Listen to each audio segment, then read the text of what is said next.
C'est l'heure de votre journal sur Radio No, présenté par Maël Manomba. Assalamu alaikum et merci d'avoir choisi la Radio Nour pour vous informer.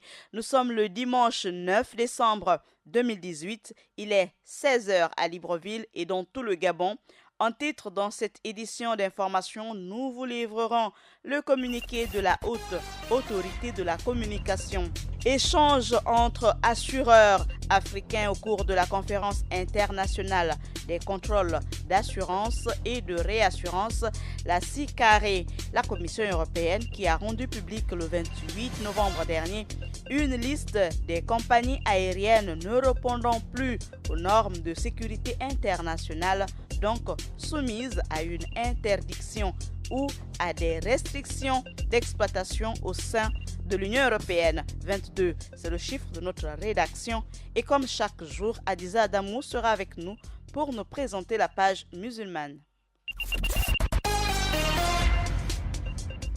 Nous démarrons cette édition d'information avec ce communiqué de la Haute Autorité de la Communication que je vous propose d'écouter.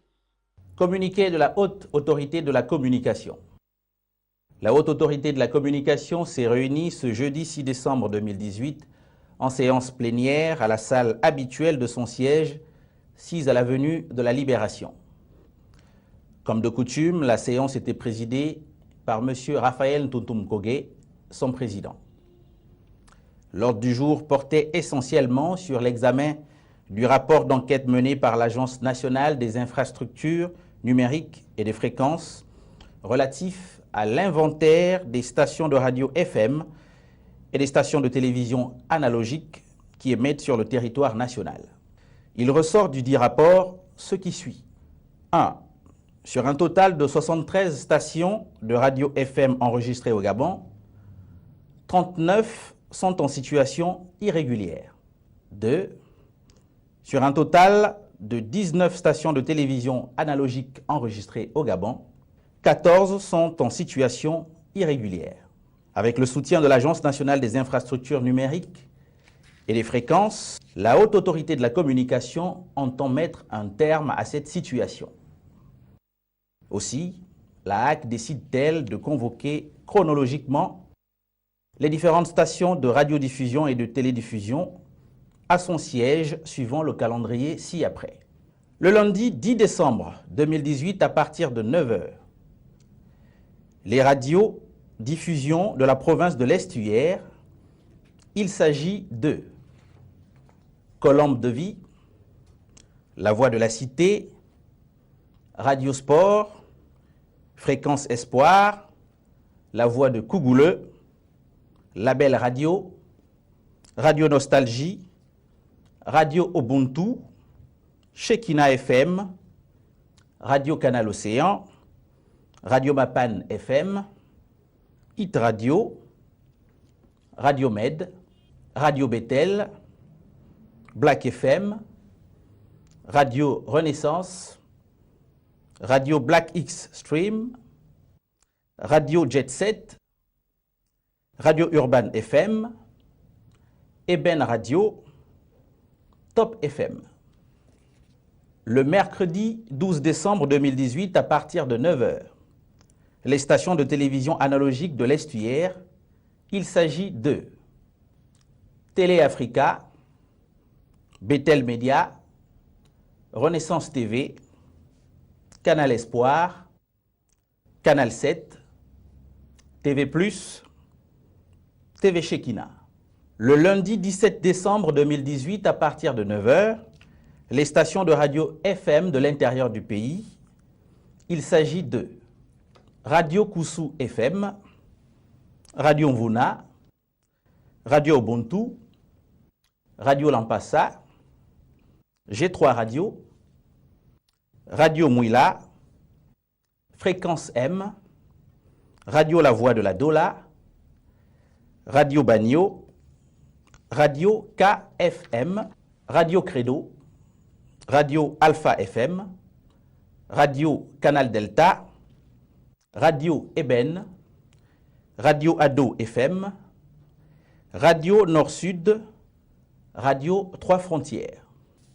Le mercredi 19 décembre 2018, à 9 h, les stations de télévision analogiques de l'intérieur du pays, il s'agit de Télévision Koussou, G3 TV, Molvision, Média Plus, Fire TV, Top Benji TV, Canal 7.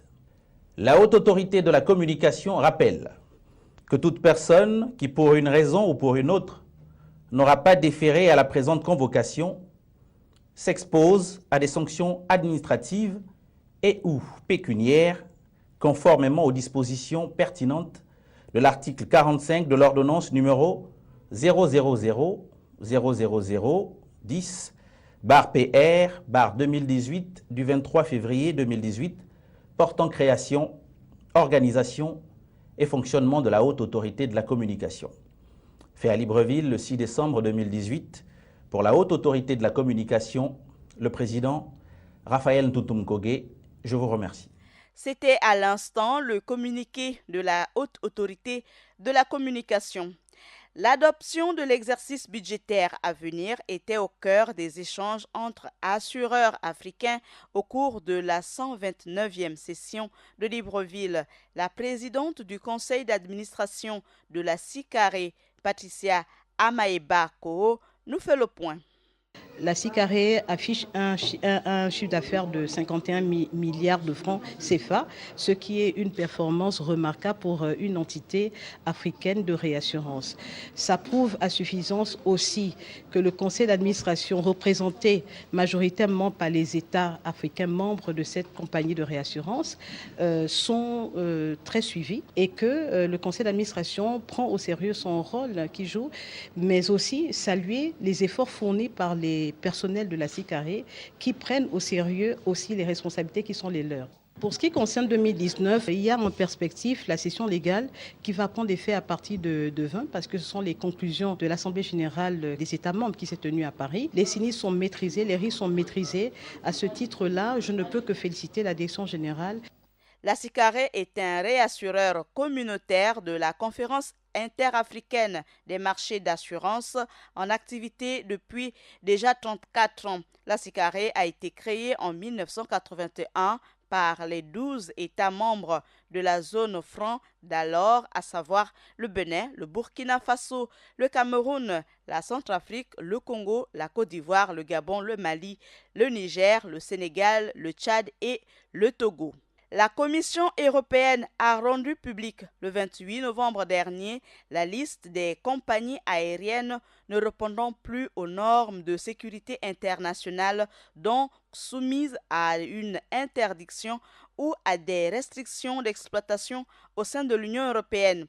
Au total, 115 compagnies aériennes de l'Afghanistan, de la République du Kyrgyzstan, du Népal, de l'Iran, de la Corée du Nord et de l'Afrique figure sur cette liste noire de l'Union européenne. Le continent africain constitue la région qui regroupe le plus grand nombre de compagnies aériennes concernées par cette décision de la Commission de l'Union européenne. Il s'agit notamment de 82 compagnies aériennes certifiées réparties dans 14 pays africains, dont 78 qui sont interdites d'accès au ciel européen.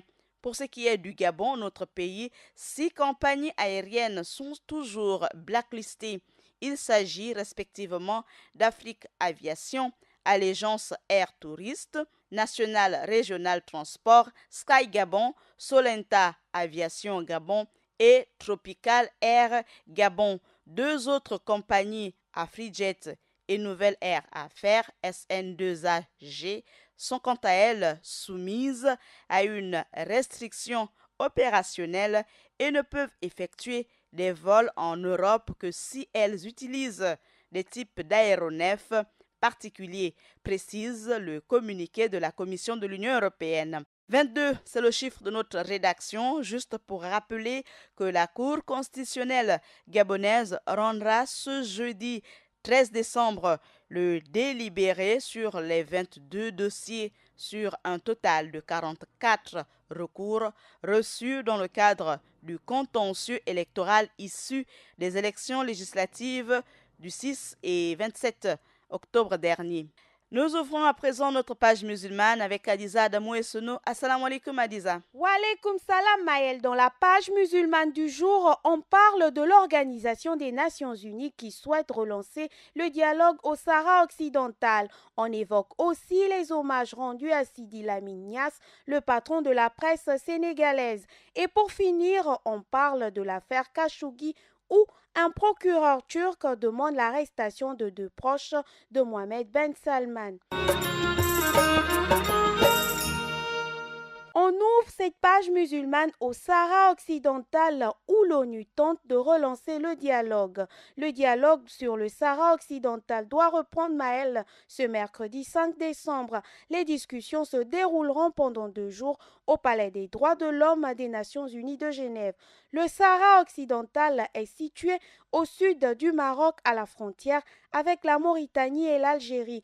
Depuis le retrait en 1976 de l'Espagne qui avait colonisé ce territoire est contrôlé à 80% par le Maroc alors que le Front Polisario, mouvement politique et armé sahraoui, demande son indépendance. Les négociations sous l'égide de l'ONU sont au point mort depuis 2012, jusqu'à ce que le nouvel envoyé des Nations Unies sur cette question décide de ressusciter le dialogue en invitant tous les acteurs à Genève. L'actualité du monde musulman Maël, c'est le Sénégal qui rend un hommage ému à Sidi Lamine Niasse, le patron de la presse sénégalaise. Au Sénégal, la presse a perdu ce mardi 4 décembre l'un de ses pères, Sidi Lamine Niasse, le fondateur du groupe Walf qui est composé d'un journal, d'une radio et d'une télévision. L'homme était âgé de 68 ans et opposé à tous les pouvoirs. On retient qu'il s'est toujours battu pour la liberté de la presse et la liberté d'expression. Soulignons que depuis son décès, les hommages se sont multipliés. Et on ferme cette page musulmane en Turquie où un procureur turc demande l'arrestation de 2 proches de Mohamed Ben Salman. Un procureur turc a réclamé des mandats d'arrêt contre 2 anciens responsables saoudiens proches du prince héritier Mohamed Ben Salman en lien avec le meurtre du journaliste Jamal Khashoggi. Pour le bureau du procureur général d'Istanbul, les 2 suspects saoudiens sont soupçonnés de faire partie des planificateurs du meurtre de Jamal Khashoggi le 2 octobre dernier, selon la requête écrite envoyée par le parquet à un tribunal. Rappelons que les 2 hommes ont été limogés récemment après que Riyad eut admis que le journaliste avait été tué dans le consulat d'Arabie Saoudite en Istanbul. Voilà Maël, c'est tout pour l'actualité du monde musulman aujourd'hui. Sur ce, je vous dis Assalamu alaikum wa rahmatullahi wa barakatuh. Merci Adiza Adamou pour toutes ces informations liées au monde musulman. Merci à Ida Ibinga et Axel Kumba du côté de la technique. Ce journal local, c'est à 16h, 20h, 23h et à 8h. Il est présenté par Maël Manomba de Mouabi. Assalamu alaikum.